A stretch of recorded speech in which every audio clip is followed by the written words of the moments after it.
कर्मों का फल कब और कैसे मिलता है।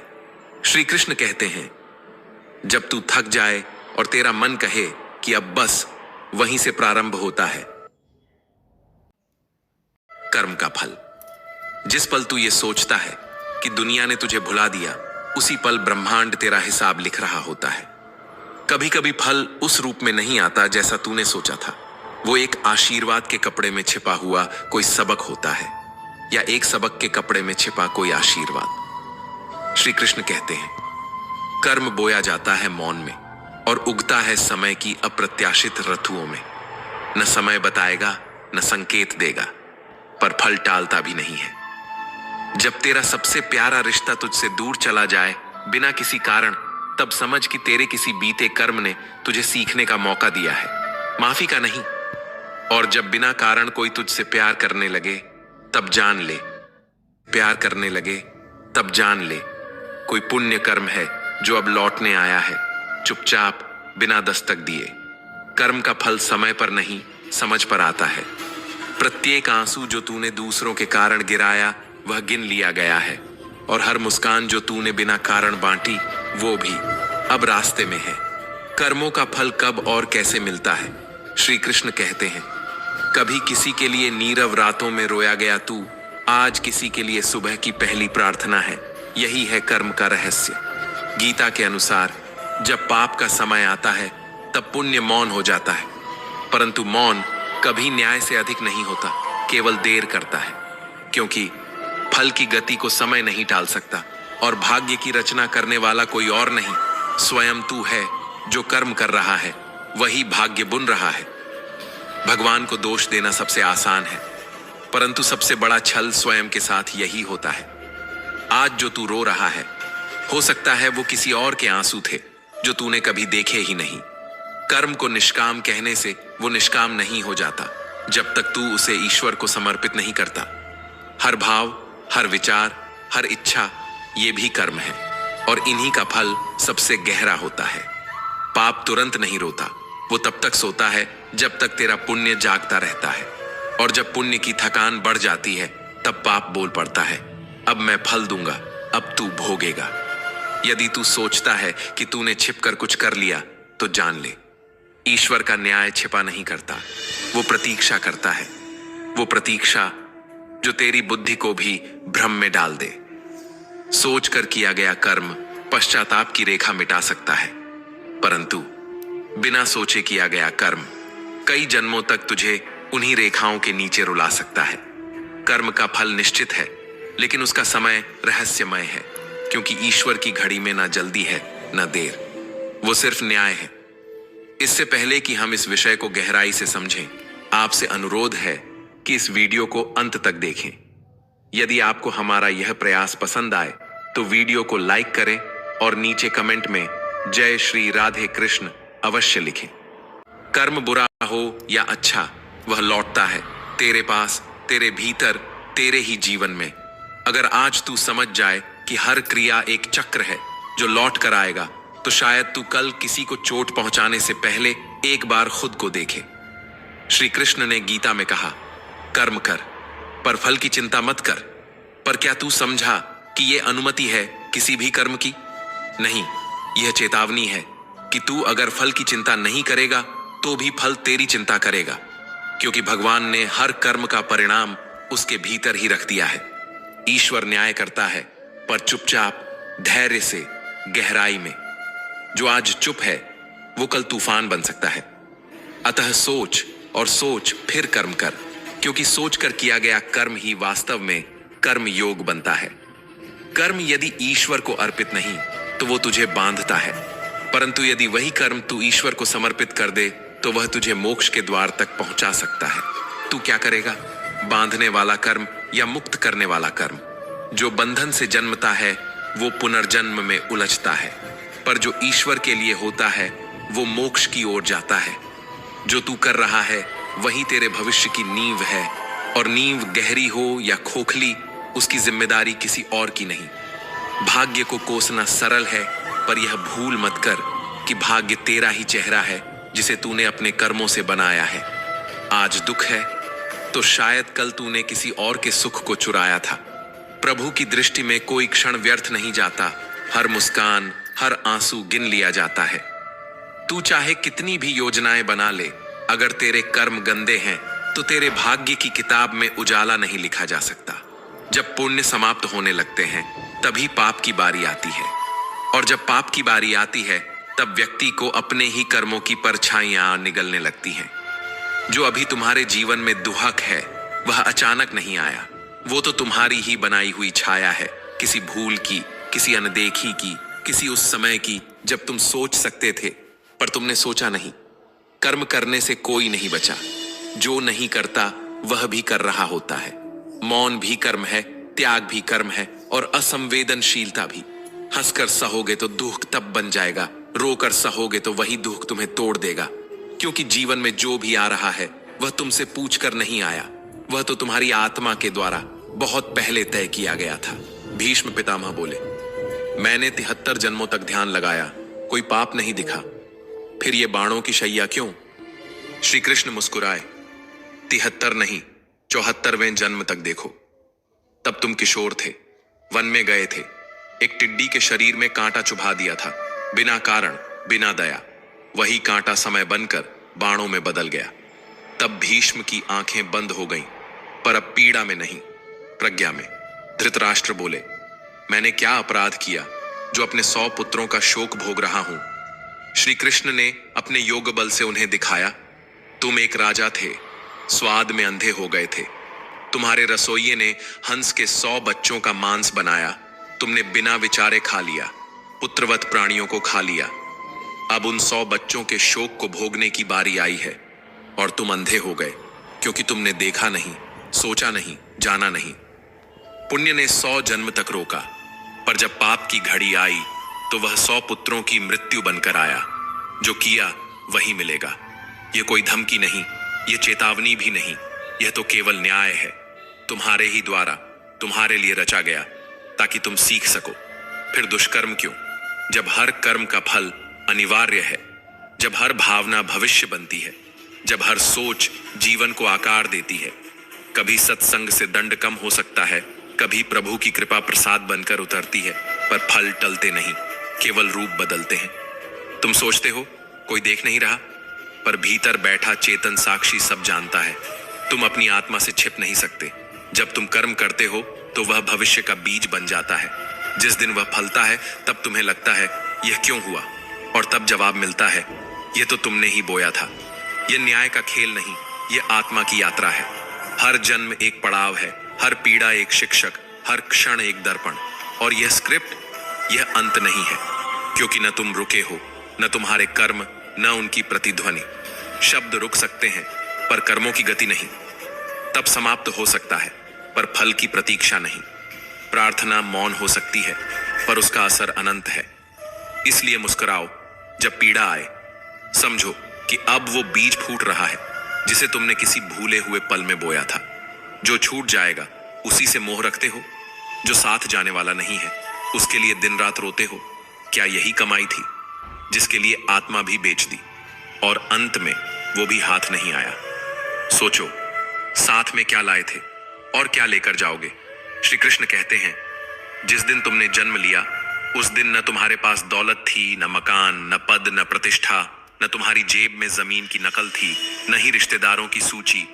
सिर्फ एक सांस थी जो प्रभु ने दी थी, निशुल्क, निस्वार्थ, निशब्द। अब जब जाना होगा तो वही सांस वापस हो जाएगी, बिना पूछे, बिना तुम्हारी इजाजत के। और जो तुमने इकट्ठा किया वो सब यहीं धरा रह जाएगा।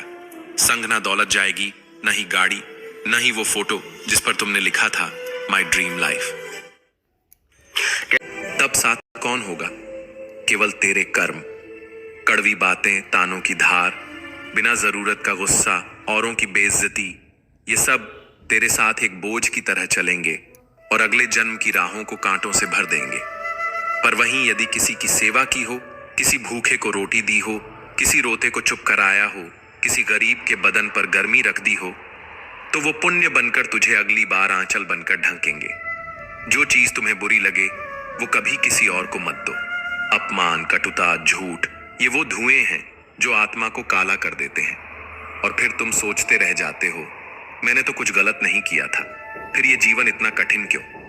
तुम भूल गए कि कर्म आंखों से नहीं दिखते, वे आत्मा पर लिखे जाते हैं। जो बोया है वो ही उगेगा, और जो लुटाया है वही तुम्हारा है। समेटा हुआ सपना है, बांटा हुआ अपना है। तुमने सम्मान दिया, तुमने मौन से किसी को शांति दी, तो वो सब तुम्हारे ही साथ चलने वाला सत्य बन गया। बाकी सब छाया है, भ्रम है, धोखा है। और ये जो भाग दौड़ है ना, इसका नाम है भ्रम। मकड़ी के जाले जैसा, जिसे तुमने खुद बुना और अब फंसे हो उसी में। कभी बैठकर मौन में सोचो, क्या यही शांति है? क्या यही जीवन का मूल्य है? तुम इतना डरते क्यों हो उस क्षण से जिसे तुम मृत्यु कहते हो? वो तो सिर्फ एक दरवाजा है जहां से आत्मा फिर निकलती है नई यात्रा के लिए। पर जो अपने साथ बुरे कर्म ले गया, उसकी अगली यात्रा शांति की नहीं, पश्चाताप की होगी।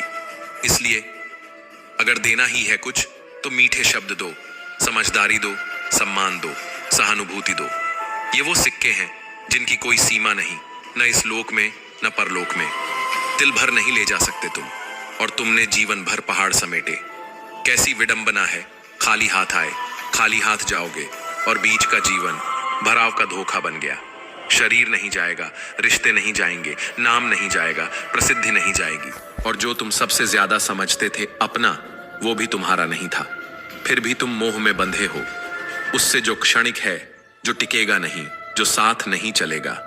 क्या तुम्हें अब भी जरूरत है समझाने की, या अंत की प्रतीक्षा है जहां उत्तर भी नहीं मिलेगा, केवल खामोश दर्पण मिलेगा जो तुम्हें तुम्हारा ही चेहरा दिखाएगा? कहते हैं ईश्वर ही केवल साथ जाता है, पर ईश्वर कौन है? तुम्हारे भीतर का वह प्रेम, वह सेवा, वह मौन, जिसे तुमने कभी किसी के लिए जिया था। तो अब भी देर नहीं हुई है। जो लुटाना है वो लुटाओ, जो देना है वह बांटो, जो बनना है वो अभी बनो, क्योंकि समय इंतजार नहीं करता और जीवन कभी दोबारा नहीं आता। आप एक बार गहराई से विचार करके देखिए।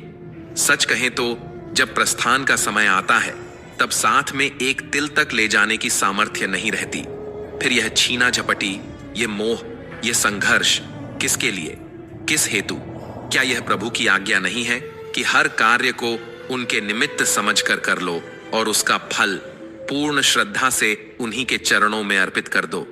वे कभी तुम्हारे साथ अन्याय नहीं करेंगे, क्योंकि उनका न्याय अहंकार से नहीं, करुणा से चलता है। तो फिर दुख क्यों पालना? जब प्रभु की इच्छा ही अंतिम है, तो अपने मन की व्यथा को भी प्रभु की इच्छा में समर्पित कर दो, क्योंकि सुख और दुख असल में सिर्फ सोच की एक दिशा भर है। यदि तू दुख को भी प्रभु का प्रसाद मान ले, तो देखना वो भी सुख में परिवर्तित हो जाएगा।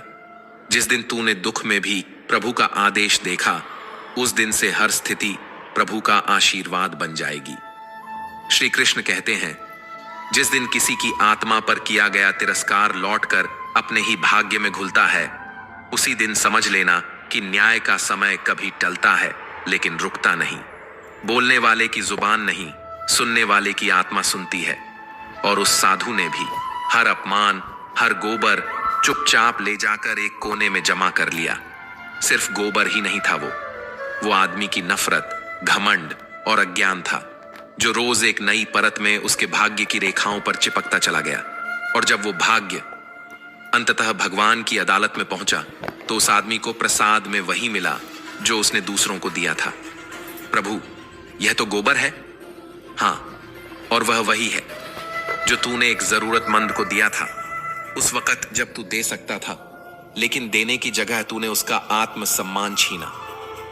कर्म सिर्फ क्रिया नहीं होती, वो आत्मा पर लिखी एक ऐसी लकीर होती है जो समय के थपेड़ों में भी नहीं मिटती। मैं नहीं खा सकता ये गोबर प्रभु, पर तुझे देना था वही जो तूने किया। और तेरा कर्म किसी भूखे को अपमानित करने का किसी ग्रंथ में नहीं, तेरे भाग्य में लिखा गया है। पर जब वह पश्चाताप की आग में झुलसने लगा, तो भगवान ने अवसर दिया, धो डाल इसे। हर दिन अपने ही कर्मों की मलिनता से खुद को शुद्ध कर। परंतु अंतिम कण वह रह ही गया। इसको तो खाना ही होगा, क्योंकि मैं क्षमा कर सकता हूं, मिटा नहीं सकता, क्योंकि कर्मों का फल कभी व्यर्थ नहीं जाता। तूने समझा नहीं कि गोबर से बदबू नहीं आती, बदबू आती है उस घमंड से जिसमें तूने एक भूखे को अपमानित किया। जिसमें तूने सोचा कि तू न्याय करता है, पर तूने सिर्फ क्रूरता दिखाई। यह जीवन भी एक भिक्षा है। जो दे दिया वो तेरा नहीं, जो बांटा वही तुझसे जुड़ा रहा। हर दान, हर व्यवहार, हर अपमान किसी न किसी को नहीं, तेरे भाग्य को आकार देता है। कभी किसी को कुछ देते वक्त इसलिए सोच समझ कर देना चाहिए, क्योंकि तू जो देगा वो लौटेगा। डरकर जो रुक जाए वह कभी आगे नहीं बढ़ पाता। हर कोई आपको समझे यह जरूरी नहीं। किताबें भी सबको नहीं समझ आती, तो आप कैसे आएंगे?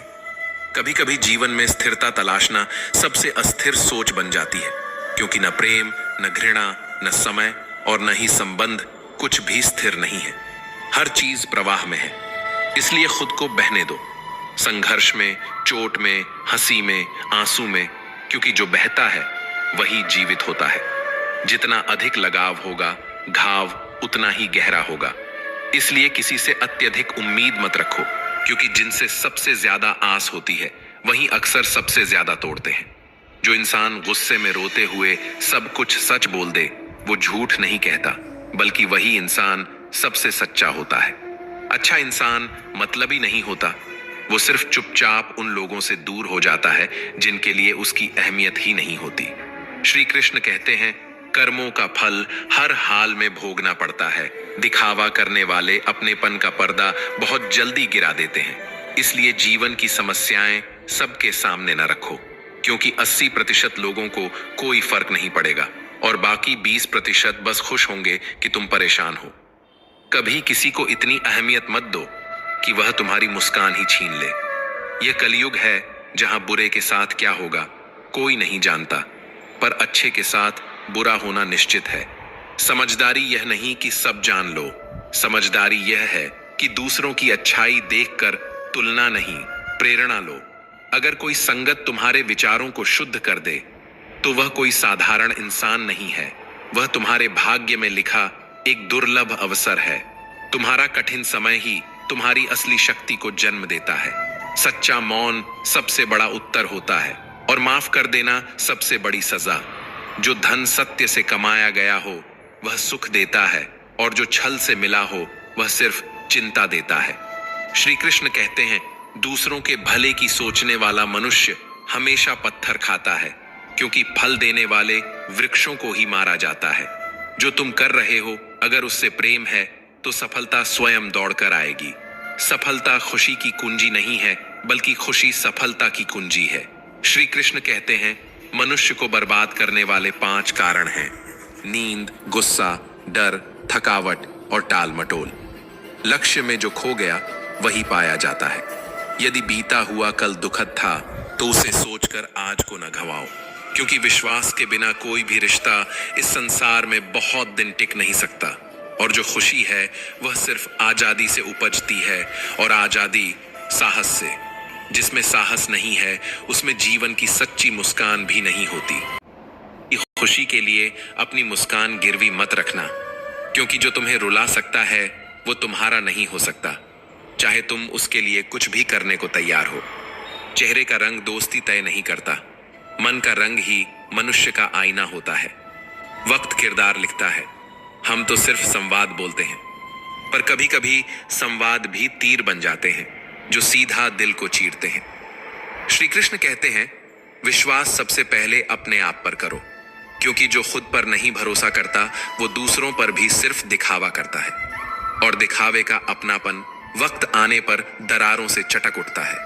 आज दुख है तो कल की सीख याद रखो, पर आज के पल को मत खो दो बीते हुए कल की चिता में। सफल वही होता है जो लक्ष्य में खुद को खो देता है, जो अपने भावों से बाहर आ जाए, जो दूसरों की विशेषताओं से प्रेरणा ले, न कि ईर्ष्या। क्योंकि यह कलियुग है, यहाँ अच्छे लोग भी टूटते हैं, बुरों को कुछ नहीं होता। फिर भी तू माफ कर, क्योंकि यह सबसे बड़ी सजा है। तू चुप रह, क्योंकि इससे ऊंचा उत्तर कोई नहीं।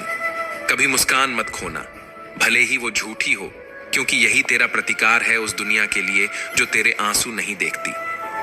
रिश्ते जिन्हें जितना ज्यादा महत्व दो वो उतना ही गहरा घाव देते हैं, क्योंकि लगाव जब सीमा पार करता है तो दर्द उसकी छाया बन जाता है। अपने राज मत खोलो, क्योंकि 80% लोगों को फर्क नहीं पड़ता और बाकी 20% खुश होते हैं तुम्हारी तकलीफ पर। यह जीवन का अनोखा व्यंग्य है। जिसने तुम्हें गले लगाया था उसी ने तेरे पीठ में खंजर भोंका। जो चुप है वो मजबूर नहीं, शायद समझदार हो गया है। श्री कृष्ण कहते हैं, जो इंसान रोते रोते गुस्से में सच बोल देता है वो झूठा नहीं होता, वो सिर्फ थक चुका होता है। कभी कभी ईश्वर एक माली की चुप्पी में भी पूरी सृष्टि की पुकार छिपा देता है। अंत में कोई अंत नहीं होता, क्योंकि कहानी कभी रुकती नहीं, वो बस पलटती है जैसे पन्ना, ताकि तुम पढ़ो और समझो कि भगवान हर बार नारियल नहीं गिराते, कभी कभी अंगूर भी फेंकते हैं ताकि तुम मुस्कुरा सको।